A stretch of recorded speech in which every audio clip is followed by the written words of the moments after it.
मैं डॉक्टर जगदीश प्रसाद, मैं ऐसे तो हार्ट सर्जन हूँ और भारत सरकार का महानिदेशक रह चुका हूँ, लेकिन आज जो देश की स्थिति है, हम क्यों पॉलिटिक्स में आ गए? 10 सालों में आपने देखा होगा, 10 साल में जो सरकार अभी केंद्र में है या जो भी है, इसने कंट्री को डिवाइड कर दिया।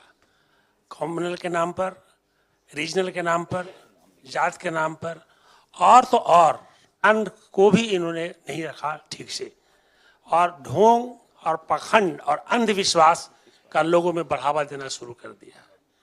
इनमें इतनी कम्प्लेक्स है, इसलिए मैं आपसे 2 मिनट बात करना चाहता हूँ। इतनी कम्प्लेक्स है कि उस मानव के बारे में बात करते हैं, पंडित जवाहरलाल नेहरू। अगर पंडित जवाहरलाल नेहरू नहीं होते तो आज हम लोग जो एंजॉय कर रहे हैं देश का आधार, जब 1947 में हमारा देश आजाद हुआ था, तो आपको बता देना चाहता हूं कि यह देश में गरीबी, इलिटरेसी, कोई फैक्ट्री इंडस्ट्री नहीं था एक्सेप्ट 4। वो थे टाटा, बिरला, सिंघानिया और डालमिया। उस जगह से उन्होंने 15 साल के टाइम में ही हमारे जितने प्रधानमंत्री बने, पंडित जवाहरलाल नेहरू ने IIT बनाए, IIM बनाए, और तो और हर डिस्ट्रिक्ट में नव विद्यालय उन्होंने खोला, 33 पब्लिक सेक्टर यूनिट उन्होंने बनाया। जितने प्रधानमंत्री बने सारे पब्लिक सेक्टर यूनिट क्यों बनाए? ताकि हमारे बच्चों को, लोगों को एम्प्लॉयमेंट मिल सके। लेकिन एक ऐसी सरकार आई है जो एक भी नहीं बनाया और बेचता ही जा रहा है। ये सब बातें दिमाग में पिंच कर गई, और तो और असंवैधानिक काम करना शुरू कर दिया। संविधान का जो हमारा डेमोक्रेसी का आधार है, क्या है? हमारा डेमोक्रेसी का आधार institution, election commission of India, CIC, ED, CBI, इस आधार को ही उन्होंने खत्म कर दिया। जब आधार ही नहीं तो डेमोक्रेसी क्या रहेगा? राहुल जी भारत जोड़ो यात्रा क्यों किए? आप लोगों ने कहीं पूछा? क्योंकि भारत जोड़ो यात्रा का समय था, अगर वो नहीं करते तो हमारा देश बिखर जाता। आज तो मैं सभी नेता को कहता हूं कि तुम लोग सब कांग्रेस ज्वाइन करो। इसलिए कांग्रेस ज्वाइन करोगे, अगर कांग्रेस नहीं ज्वाइन करोगे तो गरीबी नहीं, देश ही बर्बाद कर देगा। अगर आज जो सत्ताधारी केंद्र में हैं, अगर हमारे देश में 1947 में होते तो मैं बता देता हूं कि इस देश का हालत पाकिस्तान से बहुत खराब होती। अफसोस, अच्छी बात है कि हमारे ऐसा नेता आए जो आज इसको लाए और उस आधार पर पूरे लोग बना रहे हैं। तो राहुल गांधी जी का जो जोड़ना था, जो देश को जोड़ने का जो उनका शुरू हुआ, 4080 किलोमीटर जो चले, वो भारत जोड़ने को ऐसा आसान बात नहीं थी। और अभी संविधान खतरे में है।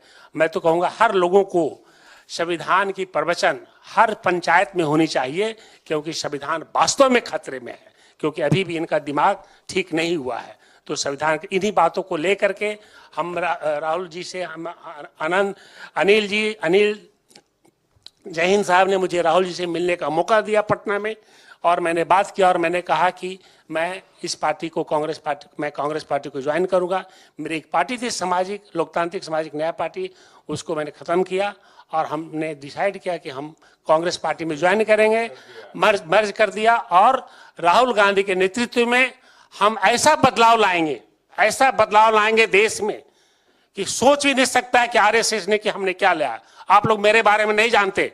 आपको एक ही लाइन बता देता हूं कि मैं डायरेक्टर जनरल 7 साल रहा और 3 साल रहता, लेकिन एक दलित बीजेपी को पसंद नहीं था। उसने एज को कम कर दिया। आप सोच सकते हैं, मिस्टर नड्डा ने हमको रिटायर करने के लिए 65 से एज को 62 कर दिया। इससे बड़ी बात क्या हो सकती है? एक दलित को डाइजेस्ट नहीं कर सके, क्योंकि हम बैकवर्ड को हेल्प कर रहे थे जो जेन्युइन बैकवर्ड थे, शेड्यूल कास्ट को हेल्प कर रहे थे जो जेन्युइन शेड्यूल थे। आज तक एम्स में, PGI चंडीगढ़ में बैकवर्ड का पोस्ट नहीं भरा जाता था। जब मैं DG भरा तो वहां 260 बैकवर्ड का पोस्ट को भरा। PGI चंडीगढ़ में 65 बैकवर्ड का पोस्ट को भरा। ये सब उन लोगों को बर्दाश्त नहीं हो रहा था कि ये डॉक्टर प्रसाद को कैसे हटाया जाए। तो हम इन्हीं बातों के साथ मैं खत्म करूंगा, समय कम है, लेकिन ये मैं जानता हूं कि अगर कांग्रेस को नेतृत्व दिया जाए तभी भारत का संविधान और देश बच पाएगा। और जो इन्होंने जनगणना की बात शुरू की है, जिसकी जितनी